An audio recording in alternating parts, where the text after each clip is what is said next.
Muy buenas tardes, amigas y amigos de todo Puerto Rico y la región sureste que nos escuchan por Caribe 106.5 FM. Esta es la W293DE, Caribe 106.5 FM, y nos retransmiten en la tarde de hoy la emisora WIBS, Caribe 1540 AM, emisoras que transmiten desde la ciudad de Guayama, Puerto Rico. Origina Caribe 106.5 FM. Le doy la más cordial bienvenida a este su programa Magazine Cultural, edición para hoy viernes, y les saluda el doctor Alexis Tirado Rivera. En la tarde de hoy tendremos de invitado al doctor Luis Burcet Flores, y con él vamos a estar dialogando sobre la vida en Puerto Rico desde el siglo XVI hasta el siglo XVIII. El doctor Burcet Flores es historiador y profesor universitario y ha estado trabajando durante los pasados años sobre la vida en Puerto Rico, la sociedad puertorriqueña desde los siglos XVI al siglo XVIII. Ese es nuestro tema para el día de hoy y nuestro invitado, el doctor Luis Burcet Flores. Estamos por Caribe 106.5 FM y también hoy nos escuchas por Caribe 1540 AM, por caribe1540.com y la aplicación TuneIn. Hacemos nuestra primera pausa del día y cuando regresemos entramos de lleno en discusión con el doctor Luis Burcet Flores y con él dialogamos sobre la vida en Puerto Rico desde los siglos XVI al XVIII.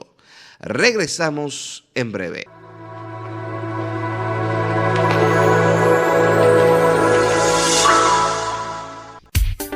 Supply Center and Party Shop para tu fiesta de cumpleaños, boda o aniversario. Regalos, detalles, souvenirs de Puerto Rico y Guayama, envoltura de regalos, catálogo de materiales de oficina y escolar. Para los maestros, material didáctico. School Supply Center and Party Shop, una empresa guayamesa. Calle Calimano frente a la Plaza de Recreo en Guayama. De lunes a viernes de 8:30 de la mañana a 5 de la tarde. Sábados hasta las 4 de la tarde.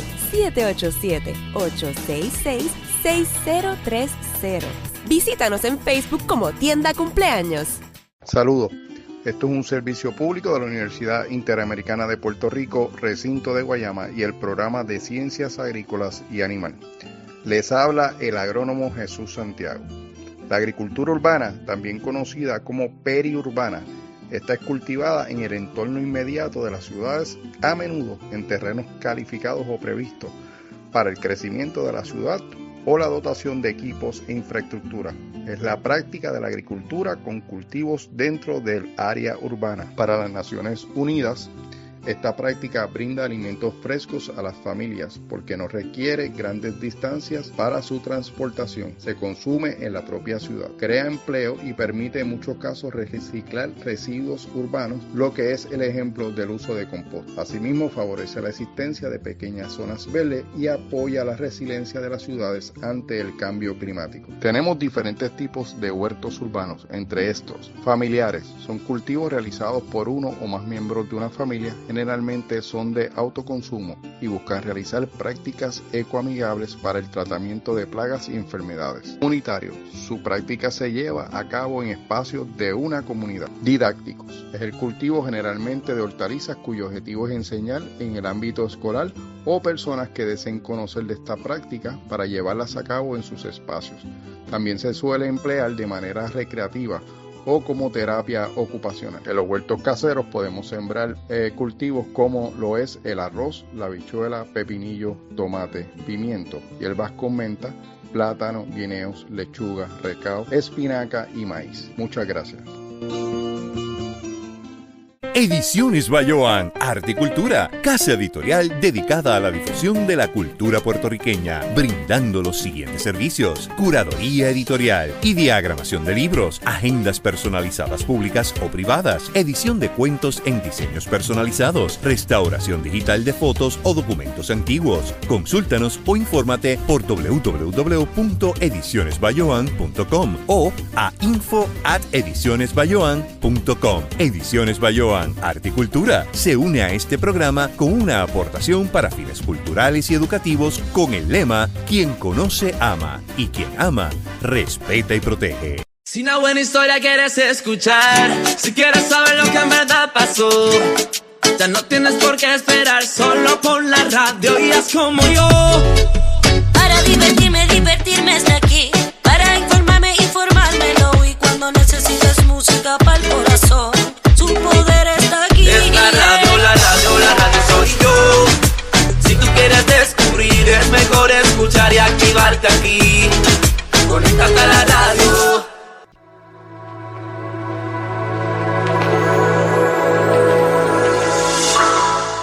Regresamos nuevamente a este su programa Magazine Cultural, edición para hoy viernes.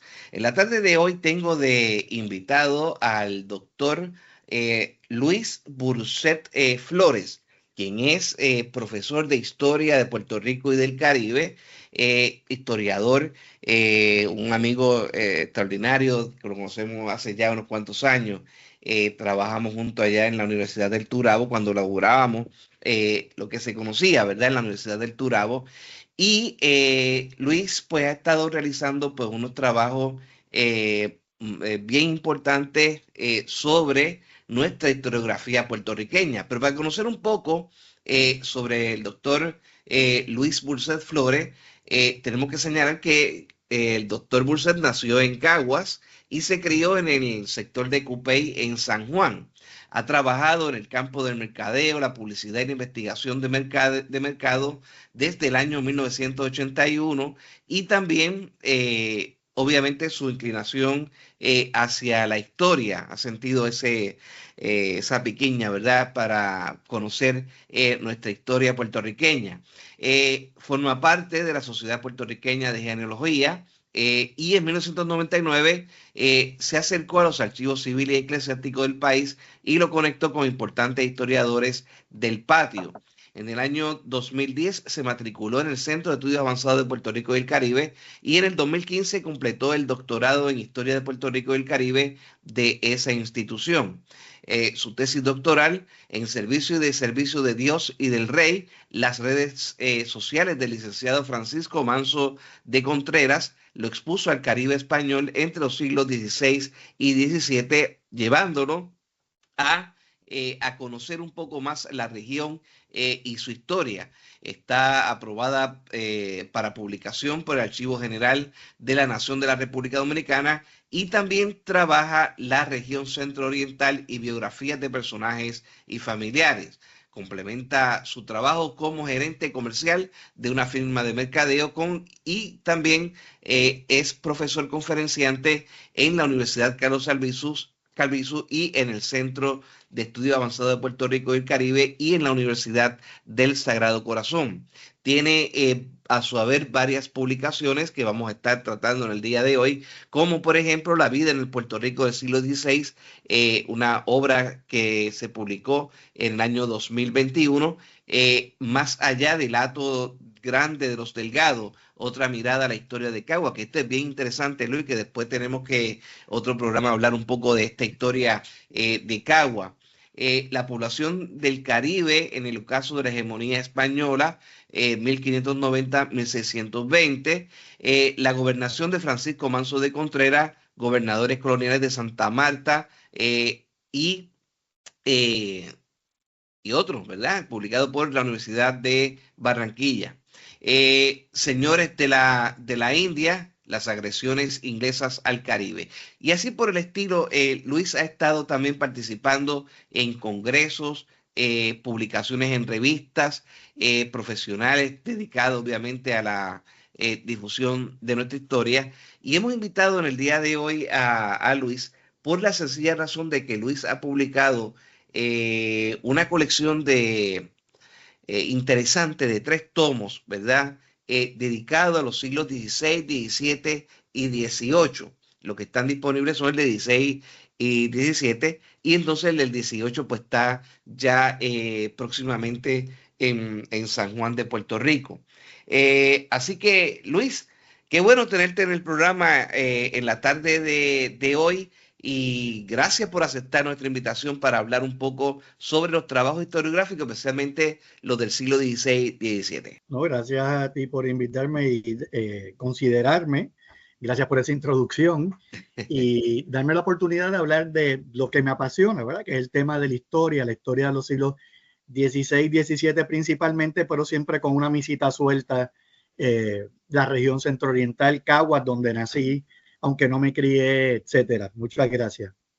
No, gracias a ti, Luis. Oye, Luis, vamos a hablar primero, vamos a empezar por tu interés en la historia, porque tú vienes de un campo totalmente diferente, ¿verdad? A lo que es el conocimiento de la historia. Tú vienes del campo del mercadeo, de la publicidad, del comercio. Y has hecho una transición bien interesante hacia el estudio de la historia, convertirte básicamente en historiador. ¿Cómo fue por qué te vino ese cambio drástico así y conocer un poco más sobre la historia, aunque todavía trabajas en el área de mercadeo? Mira, a mí me gusta por ratos, pero me gusta una merenguera típica dominicana que dice que el que nace para merenguero, del cielo le cae el acordeón. Ajá. Yo siempre fui historiador, aunque no perseguí la carrera. Yo no estudié humanidades en bachillerato, pues porque fui convencido en mi casa de que me iba a morir de hambre. Así que yo entré a estudiar comercio, me fui a estudiar a Estados Unidos sin saber qué yo quería estudiar. Yo sabía lo que no me gustaba. Así que cada vez que cogía clases de concentración en comercio, pues me daba de baja porque no me gusta la contabilidad, no me gusta la finanzas, no me gusta la gerencia, no me gustaba ninguna de esas cosas, pero di con una clase de mercado y publicidad donde lo que entra en juego es una combinación de sentido común y creatividad. Y por ahí fue que me fui y terminé haciendo una carrera en mercadeo en sus diferentes aspectos. Yo empecé en publicidad, después pasé a dirigir el departamento de mercadeo de Kellogg's en Puerto Rico y el Caribe. Después pasé a consultor, que veía todos los aspectos del mercadeo, y los últimos años, hasta abril del año pasado, cuando pues, me semijubilé, estuve trabajando en una firma de investigación de mercado. Desde el 1999, yo me uní a la Sociedad Puertorriqueña de Genealogía. La genealogía es una ciencia, porque tiene metodología, etcétera, y se considera una ciencia auxiliar de la historia. Correcto. Por lo tanto, en esas reuniones mensuales que había en la sociedad, yo conocí a Jalil Suez Vadillo, yo conocí a García Leduc, a García Colón, a Pablo, a Elsa Gelpi, que después va a ser sumamente influyente en mi trabajo. Y pues seguí en marketing, seguí en publicidad, pero tenía un pie metido en ese mundo que me fascinaba. Cuando en el 2010 decido, voy a cumplir 50 años, o acababa de cumplir 50 años, y hablé con mi esposa, que también empezó otra carrera y terminó haciendo no lo que le apasionaba, y los dos nos fuimos a estudiar. Ella se fue al Albizu a hacer estudios en psicología clínica, hoy en día es psicóloga clínica. Y yo me fui a estudiar historia y tengo hoy en día el doctorado y escribo y doy clases. Así que para mí, como te digo, fue una transición, fue meterme entonces de estar híbrido a meterme de lleno en ese mundo. Yo recuerdo las clases los sábados en el centro, llegar a San Juan y entrar por aquella puerta era como, qué sé yo, entrar a un templo de sabiduría, aquellos profesores. Es otra cosa. ¿O era otra cosa? Era otra cosa. El ambiente, los profesores, los compañeros, gente que pensaba. Los más grandes historiadores de Puerto Rico estaban todos allí dando su clasecita los sábados. Correcto. O sea, yo estaba toda la semana pendiente del sábado. Así que realmente fue una transición de estar a medias a meterme full. Okay. Bueno, Liz, vamos a hablar de lleno ya de tu trabajo historiográfico. Tú has publicado un libro, como mencioné al principio del programa, un libro interesante sobre que está recogido en una colección de 3 volúmenes, ¿verdad? Y están pues debidamente en carpetadura, están en su caja, una cosa maravillosa, ¿verdad? Que tú has publicado. Y trata sobre un tema que yo creo que hacía falta migrarlo en Puerto Rico. Obviamente la historiografía puertorriqueña pues se nutre, ¿verdad?, de las fuentes documentales que se han, de esta época, digo yo, del siglo XVI, que se han ido trabajando poco a poco a lo largo del tiempo, ¿verdad?, de historiadores, desde los primeros historiadores, con Salvador Bravo, entre otros, y es sobre la vida en Puerto Rico, especialmente en San Juan y San Germán, en ese siglo XVI. ¿Cómo te llevó a esa investigación de estos temas de este siglo en particular, XVI y XVII? Pues mira, de hecho tengo una muestra del trabajo, si tú quisieras, me levanto un momentito y te la muestro como tú quieras. Yo me acerqué al siglo XVI a través de Elsa Gelpi. Sí, Elsa Gelpi Báez, una gran historiadora de Bayamón. Elsa Gelpi Báez, jubilada ya, tiene su trabajo medular que es Siglo en Blanco, que es un estudio de la economía azucarera en la segunda mitad del siglo. Elsa me dirigió la tesis de maestría, que no tenía nada que ver con el siglo XVI, que era una rectificación del mito de fundación de Caguas, y empezó conmigo en la tesis doctoral. Ya el siglo XVI pues ya había echado raíces pues a través de diferentes ensayos. Yo leía los ensayos de ella, y antes de la pandemia yo le propuse a José Orlando Sued una publicación en diferentes ensayos de diferentes especialistas del periodo, que se tituló Puerto Rico en el 500, y ahí donde entró el marketing, pues estabas hablando de pastadura y el estuche, todo eso es marketing, ¿verdad? Es cómo yo puedo acercarle o puedo aumentar el interés en este trabajo y su contenido, pues a través del paquete. José estuvo de acuerdo, invitamos a Elsa Gelpi, a Francisco Moscoso, Jalil me escribió 2 ensayos. De hecho, Francisco Moscoso empezó la investigación para un ensayo que culminó en un libro que acaba de publicar en el 2024, porque él me mandó 40 páginas y el ensayo tenía que ser de 10. Así que él siguió trabajando. Invité a varias otras personas, Lice Cabrera, Gabriel de la Luz. Moscoso me recomendó un estudiante de él que me escribió sobre un trabajo muy balanceado sobre la evangelización. Teníamos 11, yo tengo una introducción y un ensayo, y fue un libro que abre los ojos sobre la importancia del siglo XVI. Yo llamo el siglo XVI la piedra que descartaron los arquitectos, porque en Puerto Rico gusta más el XIX y todo lo que tiene que ver con la primera mitad del XX, Lela, Muñoz Marín, los partidos políticos, etcétera. Hay una gran barrera para abordar el siglo XVI, que es la paleografía, que la tiene también el XVII, que corre la misma suerte, ¿verdad? Leer paleografía requiere un adiestramiento, se coge cursos para leer paleografía. Yo los había cogido con Elsa y los cogí con Josué Camaño también en el centro. Así que ese interés empieza de mucho antes, y cuando le meto mano al proyecto de Puerto Rico en el 500, me pasó como a Moscoso. Yo seguí escribiendo, investigando, y ya no era una introducción. Yo tenía trabajo para un libro. Así que seguí haciendo diferentes secciones, añadiendo secciones. Una de las cosas que yo hago, y tú mencionaste a Bravo, qué bueno que lo mencionaste, a Bravo y a Colitoste, la añado, Ajá. porque lamentablemente en Puerto Rico hay mucha gente que trabaja el siglo XVI, pero no miran las fuentes primarias, lo que miran es Lo Brau que y hizo otro. Colitoste. Exacto.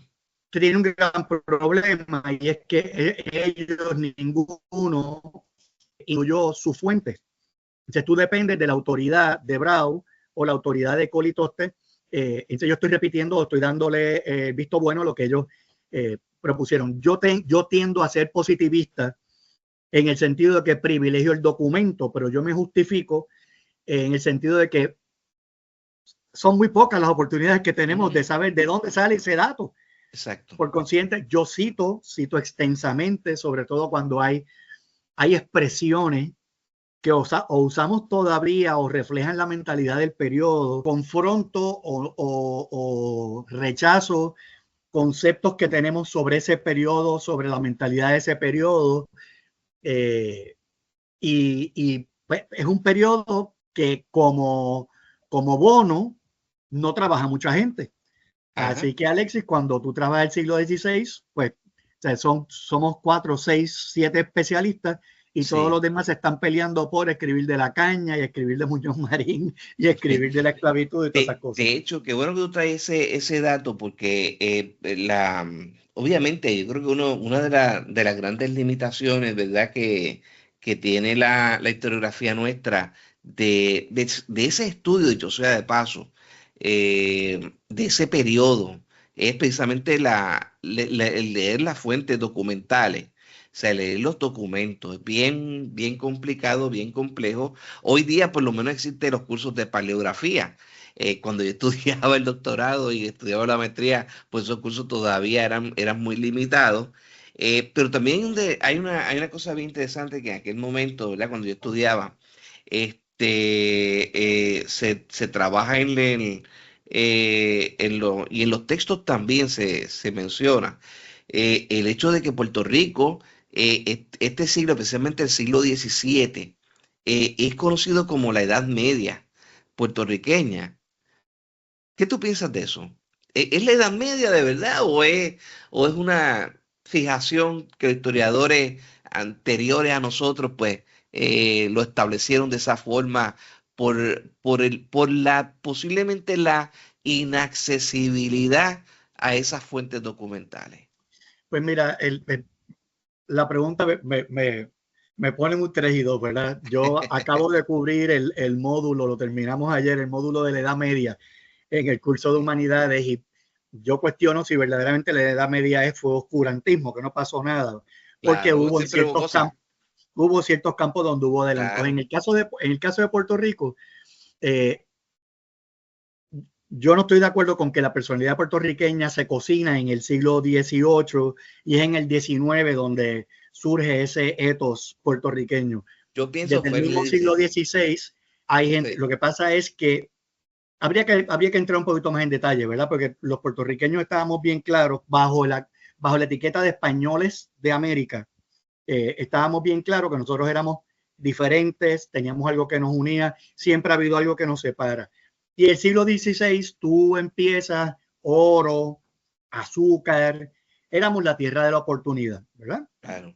No duró mucho el juego porque conquista de México, la conquista del Perú, el foco de las migraciones se aleja de Puerto Rico y cuando tú miras las licencias de pasajeros, porque yo las vi, las licencias de pasajeros para Puerto Rico se caen de 800 en un quinquenio, creo que entre 1510 y 1515, pasan a 8 y 10 por quinquenio. Y muchas veces esas 8 y 10 que te estoy diciendo eran los obispos y su séquito, ya que aquí dejó de venir gente en ese sentido. Todo el mundo se estaba yendo al nuevo reino de Granada y a los virreinatos. En el 17 hay un alto, ¿verdad? Pero se está cocinando, está en reposo. Esa mentalidad, esas condiciones que dan pie a una manera de pensar, de ver el mundo, de considerarse a sí mismo, eso está ahí. Hubo proyectos, o sea que no es edad medio oscurantismo. Hubo un proyecto precioso de convertir a la isla al cultivo del cacao. Claro. Pero lamentablemente el árbol de cacao sufre los embates del huracán y creo que tardaba 7 años, 6, 7 años en volver a salir. Así que como tantos otros proyectos, chévere, cuídate, seguimos entonces en la nuestra, pero hay actividad, lo que pasa es que no hay actividad formal, sigue habiendo comercio, sigue habiendo contacto con otras naciones, con otros pueblos, los franceses. Contacto con el Caribe oriental, que era recurrente. Con ambos. Mira, el Sahel-P tiene un ensayo que dice al principio el Caribe era poca tierra y mucha agua. Correcto. Lo que pasa es que esa poca tierra, que eran las islas, cuando tú miras los mapas, era mucha tierra y poca agua. Porque cuando tú ves los mapas, el espacio de agua es bien poquito. Porque la percepción era te montaste en una goleta o te montaste en cualquier embarcación y que te tomó 2 días llegar a Santo Domingo. Pero ahí está Santo Domingo, ahí está la isla Margarita, ahí está Cartagena. En La Habana era un poquito más largo el trecho porque había que bajar casi hasta Cartagena para coger las corrientes. Pero había un contacto, había un intercambio con todo el Caribe, que todo era español. Es en el siglo XVII donde empiezan a establecerse permanentemente los enemigos, pero todos nos visitaban en las costas. Como yo les digo en uno de los escritos, eran nuestros amables proveedores. Porque no venían a las costas a hacer guerra venían al morro. Claro. Yo nunca entendí eso. El morro está por fortificado y por ahí es que nos ataca. Chico, ataca por donde no hay nadie, vete al sur. Era más conveniente obtener azúcar, obtener carne, cuero, entre otros productos puertorriqueños, ¿verdad? De nuestros campesinos que se los llevaban allá a la costa. Era mucho más fácil que ir a San Juan, entonces... de manera formal. No, definitivamente. Formal, claro. Y después en el 17 hay hasta mulas. De aquí se producían mulas para exportar caballos, todo ese tipo de cosas. Correcto. De hecho, en el 18, Riley hace un listado de todos los artículos que se iban, ¿verdad? Por esos huecos que no se recogían en el comercio formal. Pero, ese siglo XVII sí hay unos retos. Yo no sé si edad media, hay unos retos, hay epidemias, todo el siglo hay epidemias. En la década del 1650 se cerró el presidio de San Martín, que se atendía desde Puerto Rico, el presidio de San Martín, para evitar que los holandeses se establecieran, y hubo que cerrarlo. Y la gente cuando se recoge a Puerto Rico vinieron apestados, y no apestados apestados en el sentido de afectados por la epidemia. Esa epidemia se regó hasta Cuba. Y cuando se controla aquí, llega del español y de Cuba. Y estuvimos hasta el mismo 1690 y pico sufriendo los embates de las diferentes epidemias, los huracanes. O sea que hubo muchos retos, la migración aguantada. Ojo, muchísimos extranjeros establecidos en Puerto Rico. Hay un listado de extranjeros del 1671, de gente que llevaba aquí en la isla más de 10 años. Hubo 225 ingleses que fueron capturados en Barbados y fueron traídos a Puerto Rico y repartidos a las haciendas. O sea que no hay migración española, pero la población se está nutriendo con otras nacionalidades, con otras maneras de ver el mundo. Y de ahí la hibridez y la distancia que se empieza a dar con relación a la metrópoli, sin mencionar la importancia de vivir la tierra adentro, que era como se llamaba, que era toda la gente que optaba por vivir fuera del control del gobierno civil y el gobierno espiritual. Bueno, Luis, vamos a hacer nuestra segunda pausa del día y cuando regresemos vamos entonces a continuar el diálogo y me gustaría ver las características del habitante de Puerto Rico del siglo XVI y XVII, que ahí es donde obviamente se está formando ya el carácter formal del puertorriqueño. Estamos por Caribe 106.5 FM, por la aplicación TuneIn y Caribe1540.com. Regresamos en breve.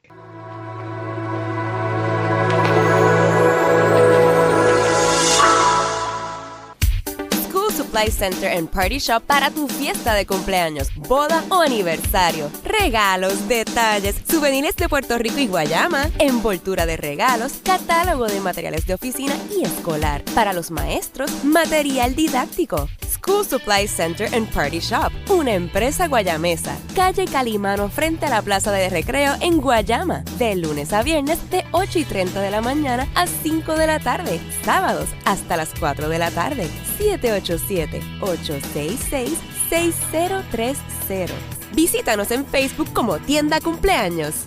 Esto es un anuncio público de la Universidad Interamericana de Puerto Rico, recinto de Guayama, y el programa de Ciencias Agrícolas y Animal. Les habla el agrónomo Jesús Santiago Olivero. Hoy estaremos hablando sobre la agricultura orgánica. La agricultura orgánica es un sistema de producción que trata de utilizar al máximo los recursos de la finca, dándole énfasis a la fertilidad del suelo y a la actividad biológica y al mismo tiempo a minimizar el uso de los recursos no renovables. No utiliza fertilizantes ni plaguicidas sintéticos para proteger el medio ambiente. El Programa Nacional Orgánico, conocido como NOP, actúa como regulador federal en los Estados Unidos de América, que rige los alimentos orgánicos.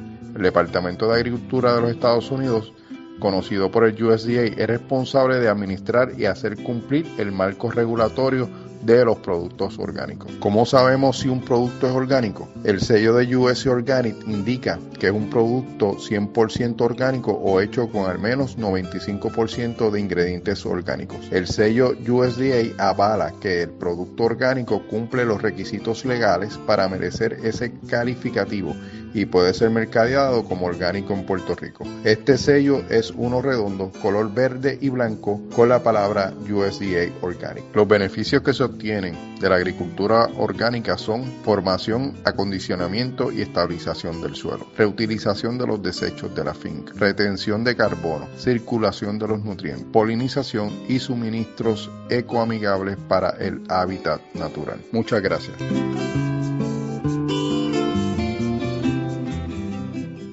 Ediciones Bayoán, Arte y Cultura, casa editorial dedicada a la difusión de la cultura puertorriqueña, brindando los siguientes servicios: curaduría editorial y diagramación de libros, agendas personalizadas públicas o privadas, edición de cuentos en diseños personalizados, restauración digital de fotos o documentos antiguos. Consúltanos o infórmate por www.edicionesbayoán.com o a info@edicionesbayoán.com. Ediciones Bayoán, Arte y Cultura se une a este programa con una aportación para fines culturales y educativos con el lema: quien conoce ama y quien ama respeta y protege.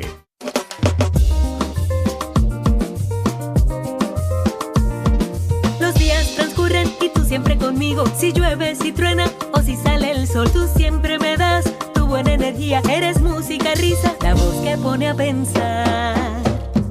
Así es la radio de mi país, siempre a todas con mi gente, que por siempre nos dice: yo estoy contigo al 100.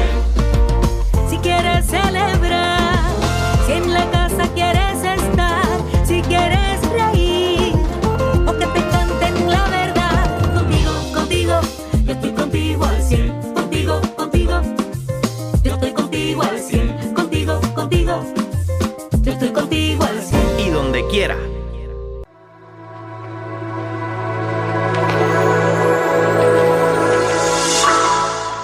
Regresamos nuevamente a este su programa Magazine Cultural, edición para hoy viernes. En la tarde de hoy dialogo con el doctor Luis Burcet Flores, quien es historiador y autor de un interesante libro que es una colección de varios tomos, ¿verdad? Sobre el siglo XVI, XVII y XVIII, por lo menos el primero de ellos, en el siglo XVI, se titula La vida en Puerto Rico en el siglo XVI. Y es un trabajo muy interesante porque recoge precisamente, ¿verdad?, un proyecto historiográfico muy valioso que ha hecho Luis, porque recoge en instancias, ¿verdad?, lo que es la vida del habitante de la isla en estos siglos de formación del puertorriqueño, que luego pues vamos entonces a ir conociendo. Y lo ha dividido en tres colecciones de 3 tomos cada colección, del siglo XVI, XVII y XVIII, que saldrá, el 18, saldrá próximamente. Luis, vamos a hablar un poco en contexto precisamente de cómo fue la vida en esos años en Puerto Rico en el siglo XVI, XVII y XVIII.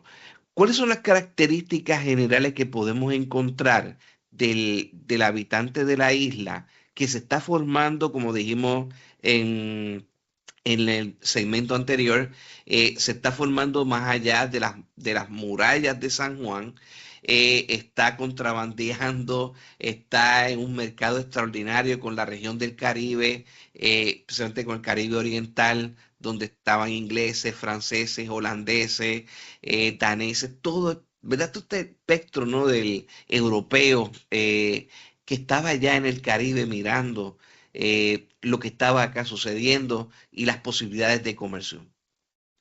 Mira, cuando hablamos de Puerto Rico en el 10, bueno, yo creo que en todos los periodos, pero particularmente en estos siglos de formación, tenemos que segmentar, y es irónico, ¿verdad? Una isla que tiene una geografía pequeña, relativamente, cuando nos comparas con otras de las grandes Antillas.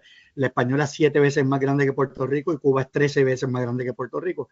Claro. Pero aún así, cuando miramos nuestra pequeña, entre comillas, geografía, hay que separar las jurisdicciones porque no hubo una formación y un mismo camino que siguieron todos los habitantes de Puerto Rico. Tenemos que hablar de San Juan, la villa de San Germán y la tierra adentro. San Juan era una extensión de España. Hay un autor que escribe en España, en América, la ciudad era España. No lo pudo decir de mejor manera. La ciudad era España porque ahí estaba el gobierno, el control, la fiscalización, el monitoreo civil eclesiástico también. Y militar, claro. Ahí estaba el obispo, estaban los monasterios. Acuérdate que ahora tú haces lo que te da la gana en tu vida privada, pero antes todo lo que tú hacías, lo que tú hacías puertas adentro, que era el concepto que usa mucho Elsa Gelpi, lo que tú hacías puertas adentro era motivo de fiscalización, ¿verdad? Y si vivía amancebado o no. Así que había una manera de ser y de actuar dentro de la ciudad de San Juan que permitía muy pocas transgresiones, porque esos pecados, que después se llamaban pecados públicos, eran castigados periódicamente.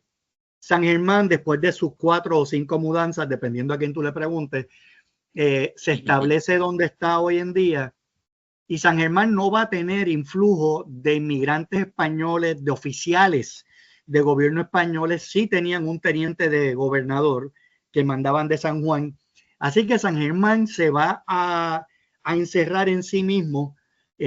Cuando tú miras los matrimonios en San Germán, particularmente en el siglo XVIII, y sé que estoy brincando y no es lo mismo, ni se escribe igual, claro, pero cuando tú miras el siglo XVIII, que para cuando es el único periodo en el que tenemos libros de matrimonio para San Germán, porque todos los demás se perdieron, 1/3 parte de los matrimonios en San Germán eran endogámicos, o sea, entre primos.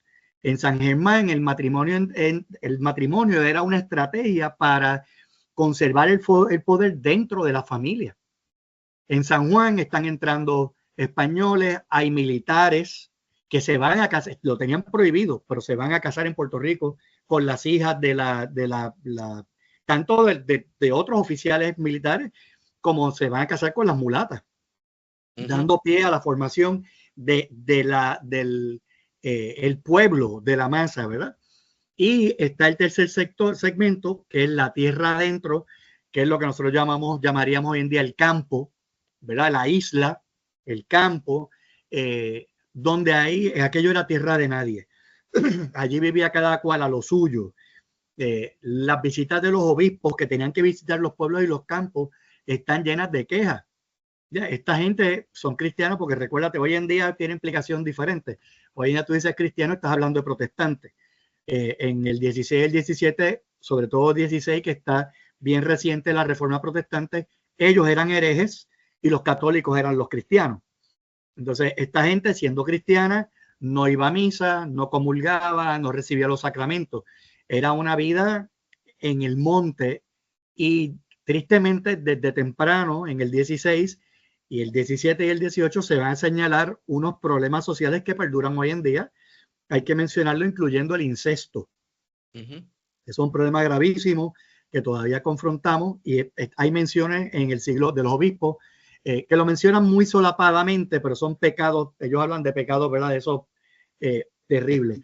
Así que hay tres personalidades que se están cocinando y de hecho para tratar de capturar esa gente de la tierra adentro es que eventualmente en el 18 se van a fundar 30 y pico de pueblos. Porque yo les meto una iglesia, yo les meto un teniente a guerra y ya estás bajo supervisión. Ya tengo alguna manera de controlarte. El sistema de para controlar la gente de la tierra adentro era el alcalde de la Santa Hermandad, una institución que existía desde antes de Isabel la Católica, que eran policías del campo.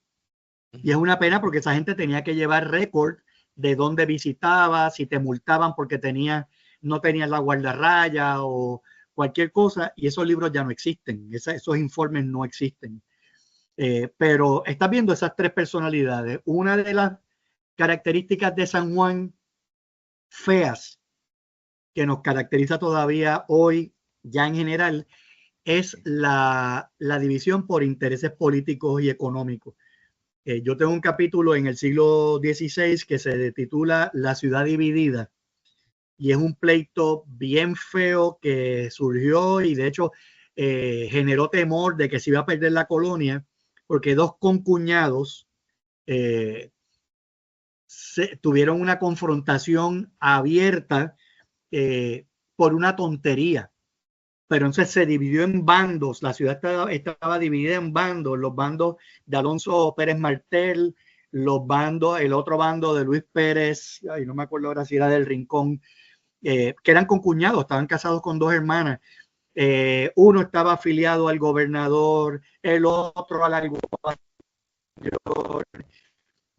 Ponce de León estaba metido en el bochinche. Y de hecho, había comentarios de los gobernadores, llegaban a San Juan y decían: yo tengo que tener mucho cuidado, porque si le hago cucas monas a este bando, me tiro en contra del otro. Le tengo que estar todo el tiempo dando pasitos con mucho cuidado para no ofender a nadie.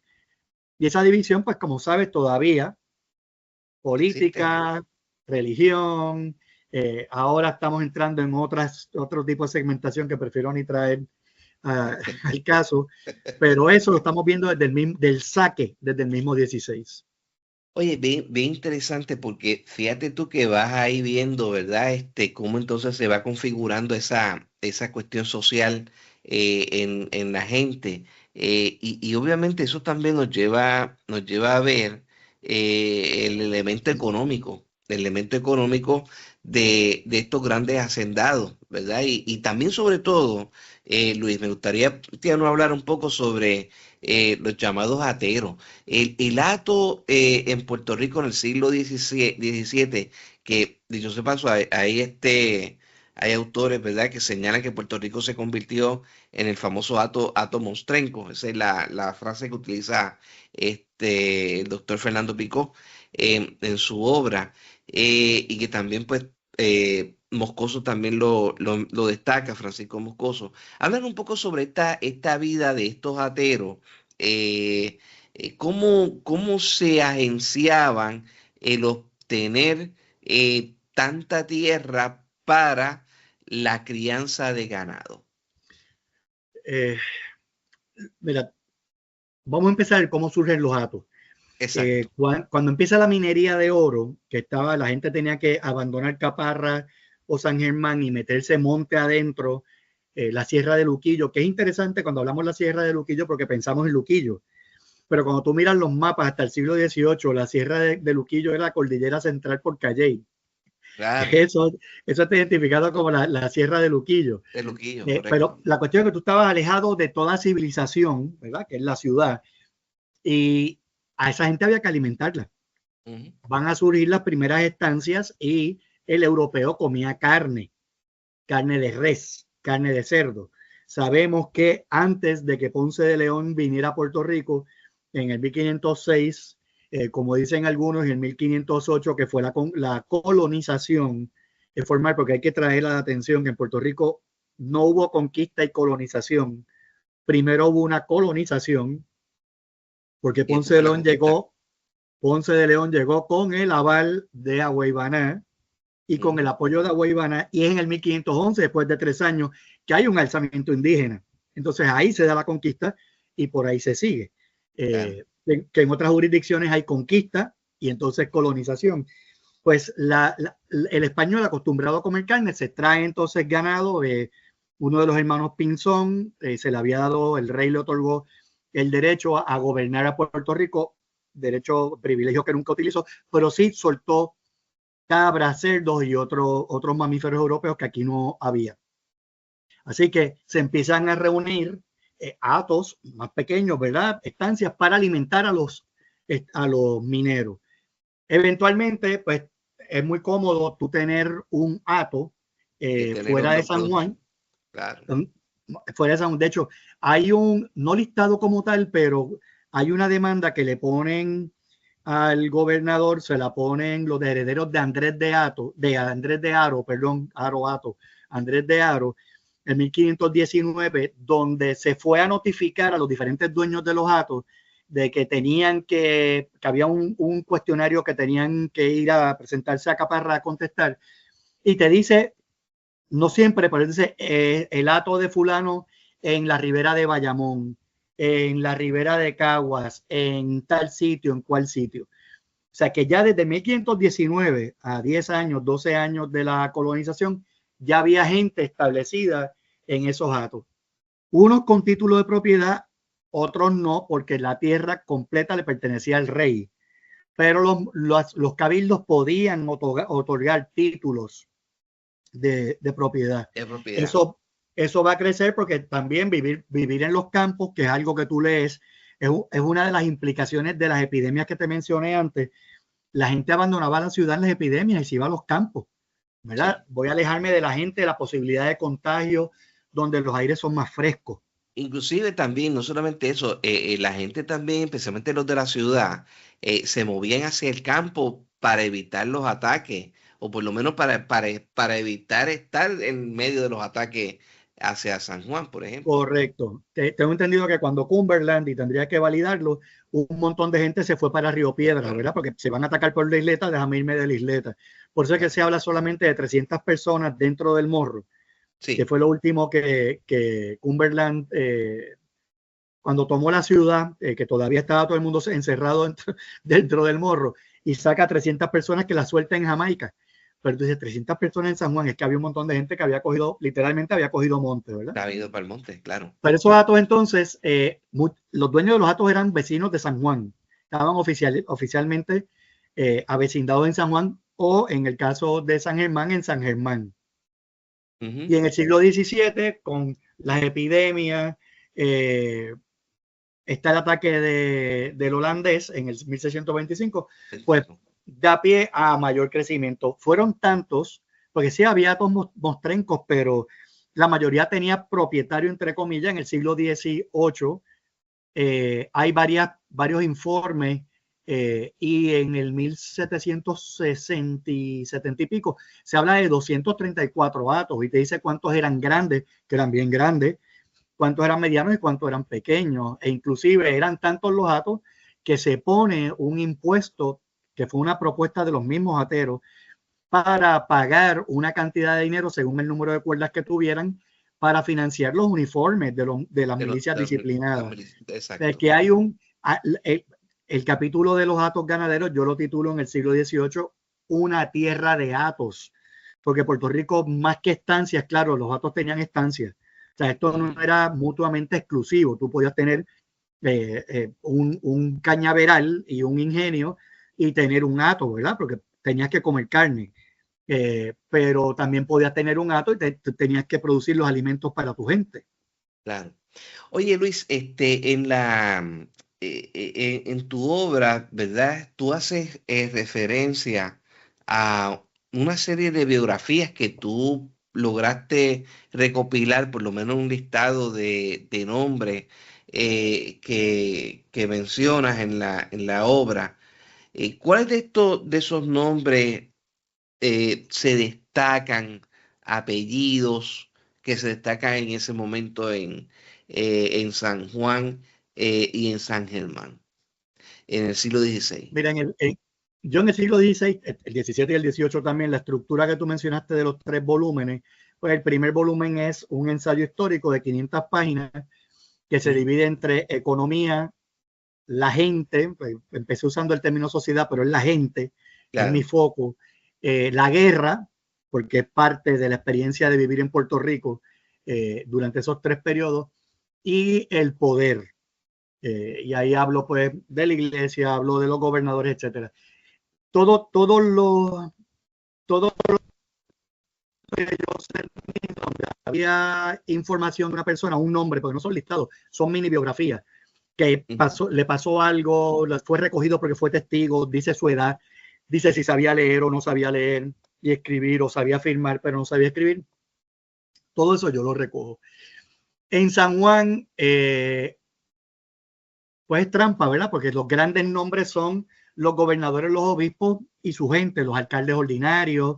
Estás hablando temprano en el 16, estás hablando de los castellanos, de Juan de Castellanos, que fue tesorero, los Cuellar, esas familias que es bien interesante, Alexis, que lo mencionas, porque nadie vino a América, nadie vino a Puerto Rico a trabajar. El descubrimiento de América, como lo querramos llamar, representó para estos conquistadores la oportunidad de ascender social y económicamente. Yo no voy al Caribe a pelear contra los indígenas por mi patria, para defender mi patria. Tú no estás defendiendo nada, tú estás agrediendo, ¿verdad? Pero lo hacen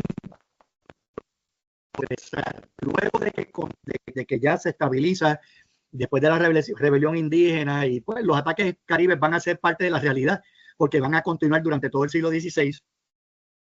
Esta gente, esos primeros conquistadores y pobladores, van a reclamarle al rey que ellos querían títulos de hidalguía. La hidalguía no es algo que te dan, la hidalguía es algo que tú heredas. Claro. ¿Qué pasa? El hidalgo, que Elsa Gelpi lo llama, y la cito mucho porque es mi mentora, el hidalgo es el menor escalafón dentro de la nobleza española, ¿verdad? El hidalgo es un secundón, un hijo secundón dentro de una familia noble y su descendencia. Pero el hidalgo tenía algo bien bueno, que no tributaba. Tú no le podías cobrar impuestos, porque tenía derecho a no pagar impuestos. Así que hay un privilegio, hay un reconocimiento social, y se lo piden al rey, que no necesariamente lo da, pero el rey da 5 escudos de armas a Puerto Rico en esos primeros 30 años del siglo. Los que no tienen historia, entre comillas, los esclavos o esclavizados, como se dice ahora, los libres, la población libre, los españoles pobres, los artesanos, esos encuentro muy pocos, a menos que estén recogidos en la documentación, porque tuvieron que ser testigos o porque tenían tiendas y se les pidió que declararan sobre los precios, porque tengo información, precios de venta, salarios, etcétera. Pero realmente los nombres que prevalecen, como sería de esperar, son de estas grandes familias en Puerto Rico y en San Juan, ¿verdad? De Puerto Rico, en San Juan y en San Germán. Oye, pero en términos de esas familias que se destacan, ¿está ahí la familia de Ponce de León, García y Troche? Claro, ellos no eran dueños de la isla ya, pero García Troche Ponce de León utilizó Ponce de León por una razón. Claro. Tenemos que entender que nosotros los puertorriqueños hoy en día pensamos, se cambió el apellido. Nadie se cambiaba el apellido. El apellido era parte de tu patrimonio. Tú nacías en una familia que tenía un inventario, un patrimonio de apellidos. Tú escogías el apellido que más te convenía en un momento dado. Y por eso es tan común, más que en los hombres, en las mujeres, tú ver que una mujer usa 6, 7 apellidos durante su vida. Es la misma mujer y la manera en que tú lo confirmas es por el nombre del marido.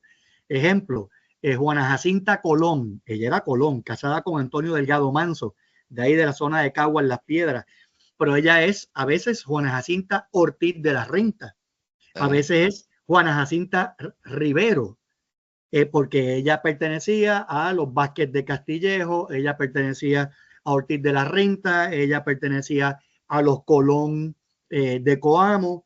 Entonces lo que están haciendo es haciendo gala de todos esos nombres prestigiosos, ¿verdad? Porque el nombre te abre puertas. Y encima le pones el título Doña y ya tienes la felicidad completa. ¿Cuántos nombres pudiste recopilar? En el 16 tengo 6.500 más o menos, en el 17 tengo 8.600, en el 18 tengo 14.500. Wow, o sea que una investigación, una recopilación extraordinaria, Luis, que tú has logrado hacer. Luis, finalmente, ¿cómo podemos hablar, verdad? Si podemos señalarlo de esa forma, ¿cuáles son las diferencias entre la sociedad que se iba desarrollando en el siglo XVI vis-a-vis la sociedad del XVIII? ¿Cómo tú lo puedes catalogar? Tú sabes que así de entrada yo creo que no había grandes diferencias porque el 18 como siglo se caracteriza como el siglo de la Ilustración. Correcto. Pero la Ilustración era un movimiento de élites. Y Puerto Rico, la élite estaba compuesta por un grupo de familias que tenían hatos o tenían ingenios o tenían estancias, pero realmente no eran las élites de Nueva España ni las élites del Perú. Eran familias que tenían más que los demás, pero realmente aquí no hubo, la estructura social se mantuvo. De hecho, la estructura social del 18 se desbalancea un poco por la cantidad de militares que entran. Cuando estamos hablando del 16, en el 16 la dotación de soldados, o sea, la asignación de soldados que se mandaban de España para proteger San Juan, era de 300. Tú solo que 300 soldados para defender toda la isla desde San Juan. De milagro no estamos teniendo esta conversación en francés.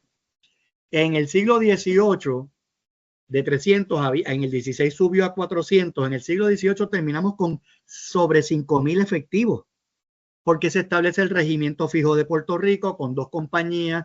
Cuando España le cede a Francia la parte española de la isla española, el regimiento de Santo Domingo pasa a Puerto Rico. Más súmale las milicias urbanas. Más súmale las milicias disciplinadas. Había más de 5.000 efectivos. Entonces, dentro de una población que se acepta, que empieza, yo lo cuestiono, que empieza el siglo XVIII con 6.000 personas en todo Puerto Rico y termina con 150.000, de esos 150.000, 5.000 son soldados, la mayoría de ellos en San Juan, se trastoca un poco ese balance. Y en el siglo, a pesar de que Puerto Rico, la entrada de esclavos por el alto costo, cuando tú miras el número de licencias en el siglo XVI y el XVII, fue bastante limitado a pesar de que entraban por contrabando. Eso no se puede negar. Es en el siglo XVIII donde se da facilidades, donde se relajan las restricciones para que tú pudieras tirarte a las islas del Caribe, islas enemigas, a adquirir personas esclavizadas. Yo estuve el sábado en un congreso donde una señora habló de los miles y miles de personas esclavizadas que fueron traídas a Puerto Rico. Yo quisiera ver la fuente de esa información porque realmente en el 16 y 17, miles y miles. No fue la realidad. Caramba, un placer inmenso tenerte con nosotros en el programa del día de hoy. En Caribe 106.5 FM, Magazine Cultural. Tienes una invitación, próximamente te voy a estar llamando más adelante para que hablemos de Cagua. Porque el libro que lo tengo, de hecho sea paso, el libro de Relatos de los Delgados, es un libro bien interesante y hay que también abordar el tema de la fundación del municipio de Cagua, que es un tema fascinante, ¿verdad? Que tú muy bien tratas en el libro. Muchas gracias. Bueno, Rick, gracias por estar con nosotros. No, gracias a ti por tu tiempo y darme la oportunidad de hablar a tu gente. Seguro que sí, gracias.